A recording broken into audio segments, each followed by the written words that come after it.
এবং এখনকার অনেক ভণ্ড যে কবিরাজগুলো বের হয়েছে, এরা জিনকে তাবে করে নিয়ে এই জিনদের মধ্য দিয়ে মানুষের মধ্যে জাদু ছড়িয়ে দিয়েছে, এবং এর ফলশ্রুতিতে বহু পরিবার ধ্বংস হয়ে যাচ্ছে। এই জাদুবিদ্যা সত্য। আরও একটা জিনিস সত্য, নবী সাল্লাল্লাহু আলাইহি ওয়াসাল্লাম বলেছেন, ইন্না আইনাল হক, চোখের নজর সত্য। নবী করিম সাল্লাল্লাহু আলাইহি ওয়াসাল্লাম বলেছেন চোখের বদনজর সত্য। এই যে আমরা বলি ফেসবুকে এত বেশি ছবি দিয়েন না ভাই, ছবি তুলেন না, ছবি তুলেন না, বারবার যে বলি নিষেধ করি, কারণ কি জানেন? একটাই কারণ, বিকজ চোখ লাগাটা সত্য। মানুষের চোখ লাগে, এই কথা শুনলে অনেক মজুমদাররা হাসবে না? কথা বুঝতে পারেন নাই?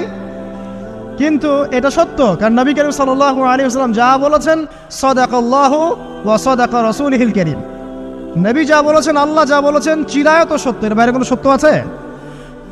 আচ্ছা দেখেন, আমি বললাম যে জাদুবিদ্যা সত্য। এই জাদুবিদ্যার চর্চা মানুষ করে, এখনো করে, এবং এই জাদু দিয়ে মানুষের ক্ষতি করার জন্য জিনের প্রয়োজন হয়, দুষ্ট জিন। এই জিনগুলোকে মানুষ তাবে করে মানুষের ক্ষতি করার চেষ্টা করে। দেখবেন এখন গ্রামে গঞ্জে শহরে সব জায়গায় ছড়িয়ে পড়েছে না? দেখবেন, খুব সতর্ক থাকবেন। আমি পরে সলিউশন বলছি আপনাদেরকে।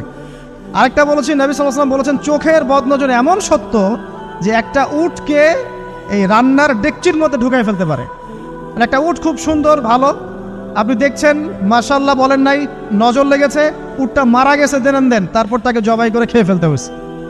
একজন সাহাবী গোসল করছিলেন, গোসল, এটা হাদিস সহিহ, এই আলেম ওলামা যারা আছেন তারা জানেন যে এই হাদিস সহিহ। একজন সাহাবী গোসল করছেন, তার গায়ের চামড়াটা খুব সুন্দর ছিল, একদম স্কিনটা অনেক সুন্দর, থাকে না এমন কিছু মানুষ? আচ্ছা, এখন আরেকজন সাহাবী এই গোসল দেখছেন দূর থেকে, দেখে বলছেন যে কি চমৎকার তার শরীরের রংটা, যেন কুমারী নারীর মতো, অনেকটা এমন একটা কথা তিনি বলেছিলেন। সাথে সাথে এই সাহাবী অজ্ঞান হয়ে পড়ে গেছে। কোন সাহাবী? যিনি গোসল করছিলেন। এটার আপনি কোনো ব্যাখ্যা দিতে পারবেন না তো, এখানে কোনো সায়েন্স দিয়ে বা মেডিকেল সায়েন্স দিয়ে আপনি কোনো ব্যাখ্যা করতে পারবেন না। একটা ব্যাখ্যা দিতে পারেন, কিন্তু কেন সেটা হলো সেটা আপনি অ্যান্সার খুঁজে পাবেন না। তো নবী সাল্লাল্লাহু আলাইহি ওয়াসাল্লামের কাছে নিয়ে যাওয়া হলো তাকে। তিনি বললেন যে এই ব্যক্তির ব্যাপারে কি কেউ ভালো মন্দ কিছু বলেছিল? তখন একজন সাহাবী বলেন, হ্যাঁ, অমুকে বলেছে এর স্কিনটা অনেক সুন্দর, ওকে ডেকে নিয়ে আসুন। ওকে ডেকে আনা হলো। ডেকে আনার পর নবীজি তাকে অনেক শাসালেন, তোমরা তোমাদের ভাইদেরকে কি মেরে ফেলতে চাও? তখন এই সাহাবী তো অবাক, আমি আবার কখন মারতে চাইলাম ইয়া রাসূলুল্লাহ? আমি তো মারতে চাই নাই, আমি তো খালি বলেছি যে তার গায়ের রংটা অনেক সুন্দর।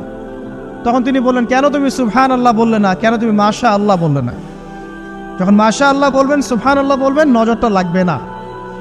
আর যখন আপনি মাশাআল্লাহ বলবেন না, সুবহানাল্লাহ বলবেন না, দেখবেন নজর লেগে গেছে। আপনি বিশ্বাস করেন ব্যবসা খুব ভালো চলছে, মানুষ বলল যে বাহ তোর তো ব্যবসা হেভি, লালে লাল শাহজালাল, ঠিক আছে, দেখবেন আপনার কেনা বেচা বন্ধ হয়ে গেছে। এরকম হবে, আমার কথাটা বিশ্বাস করেন। এটা কিন্তু সায়েন্স প্রমাণ করতে পারবেন না, আল্লাহ এবং তার রাসূল বলেছেন, তার উপরে কোনো সত্য নেই। আছে সূরা কাহফ 29 নম্বর আয়াত পড়ে দেখেন, আল্লাহ পাক বলছেন, ওয়াকুলিল হাক্কু মির রাব্বিকুম, সত্য সেটাই যা তোমার রবের পক্ষ থেকে আসে। ফামান শাআ ফালইউমিন, যার ইচ্ছা হয় বিশ্বাস করুক, ওয়ামান শাআ ফালইয়াকফুর, যার ইচ্ছা হয় সে অস্বীকার করুক। এই কারণে আমরা বলি ফেসবুকে এত বেশি ছবি দেওয়া, এই আই ওয়াশ করা, যে শো ডাউন করা, হ্যাঁ, ইসলামের কিছু কাজ করলেন একদম মানুষকে না দেখাইতে পারলে ঘুম হচ্ছে না, এগুলো বন্ধ করেন, এগুলো বন্ধ করে দেন আল্লাহর ওয়াস্তে। অফলাইনে কাজ করেন, নিজেকে গোপন করার চেষ্টা করেন। যত বেশি মানুষের কাছে নিজেকে এক্সপোজ করবেন, কাজের বরকত কমে যাবে, কাজের বরকত কমে যাবে, চোখ লাগবে, নজর লাগবে। এবং চোখ লাগা বদ নজরে বহু আলেম আস্তে আস্তে মাঠ থেকে মাইনাস হয়ে গেছে না? যায় নাই? এখন কি আলেমদের সংখ্যা বেশি না কম? যত দিন যাবে আলেমের সংখ্যা আরো কমে যাবে।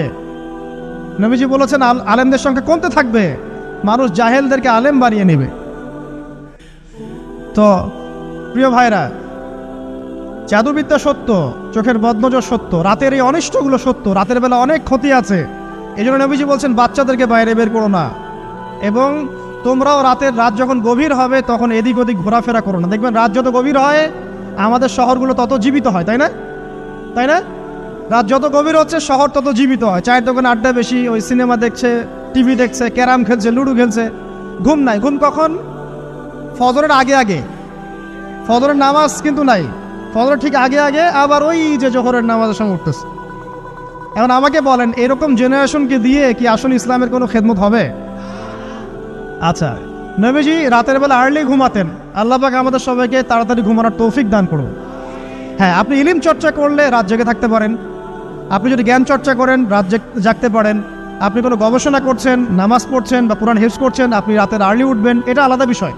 কিন্তু কমনভাবে আমাদের এই যে ফেসবুক, ইউটিউবিং ইত্যাদিতে আমরা লিপ্ত থাকি, সারা রাতটা কাটাই আড্ডাবাজি করে, এগুলো বন্ধ করতে হবে। এগুলো বন্ধ না করলে ফিজিক্যালি আমরা মানে সুস্বাস্থ্যের অধিকারী হতে পারবো না। সারা দিনটা আমাদের একটা কি বলবো অলসতার ভাবে যাবে এবং দিনের বেলা কাজগুলো ব্যাহত হবে। এতে করে আমাদের উম্মার এই পুরো বড় যে তরুণ প্রজন্ম আছে, এদেরকে আপনি সম্পদে পরিণত করতে পারবেন না।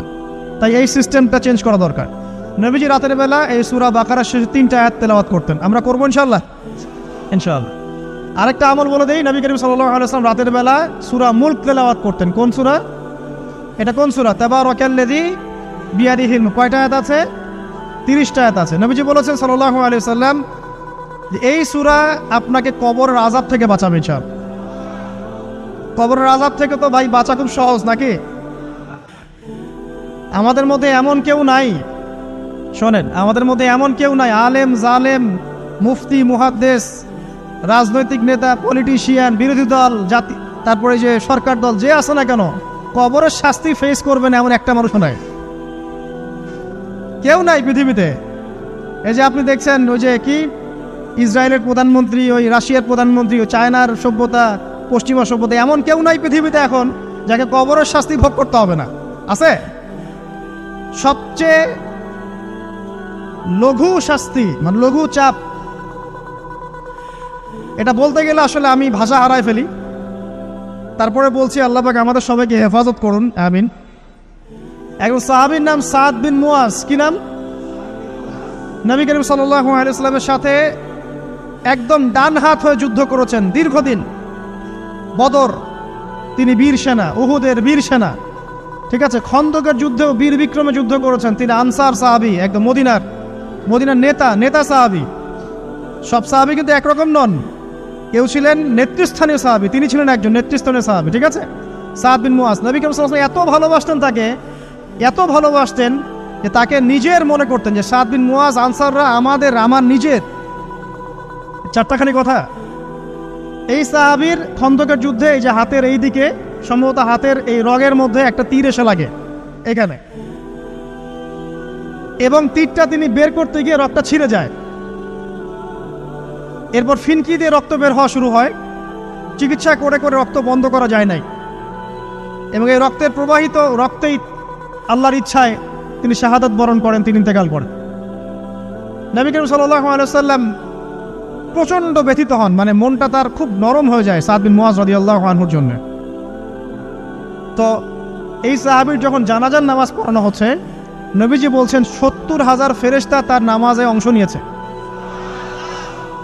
আর এই সাহাবীকে যখন কবরে শোয়ানো হয়েছে, নবী করিম সাল্লাল্লাহু আলাইহি ওয়াসাল্লাম পরে জানিয়েছেন কবরের যে মৃদু চাপ, সাদ বিন মুয়াজ রাদিয়াল্লাহু আনহুর কবরেও সেই মৃদু চাপ দেওয়া হয়েছে।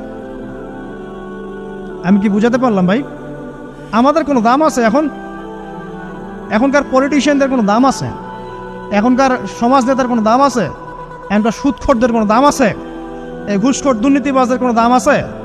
আমরা যারা কাঠমোল্লা হয়ে আছি আমাদের কোনো দাম আছে?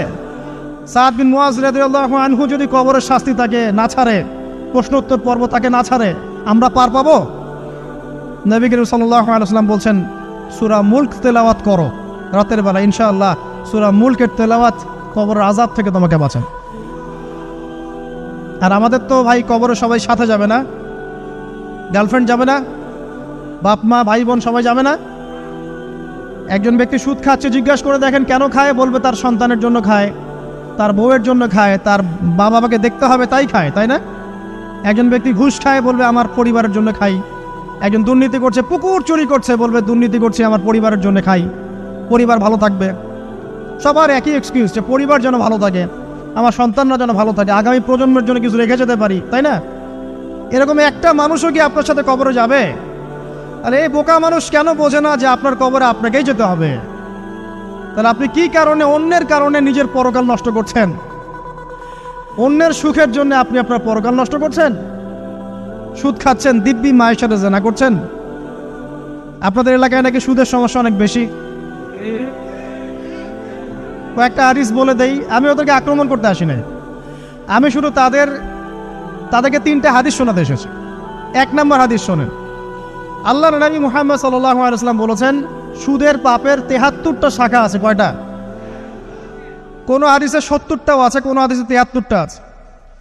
বলছেন যে সবচেয়ে নিচের শাখাটা হচ্ছে, সুদের পাপের সবচেয়ে নিচের শাখা হচ্ছে যে যেন কোনো ব্যক্তি তার মাকে রেপ করলো, তার মাকে ধর্ষণ করলো। 1 দিরহাম যে ব্যক্তি সুদ খায়, সহিহ বুখারীতে আরেকটা হাদিস এসেছে, সে যেন 36টা মেয়েকে ধর্ষণ করলো। আর আমি একটা কথা বানায় বলছি না, যদি বিশ্বাস না হয় কওমি মাদ্রাসা আছে, আলেম ওলামা আছে, গিয়ে বুখারী খুলতে বলেন, পড়তে বলেন, তাহলে একবার পড়তে বলেন, দেখেন যদি না থাকে তাহলে আমাকে এর সাথে থাপ্পড় দিয়ে দেয়।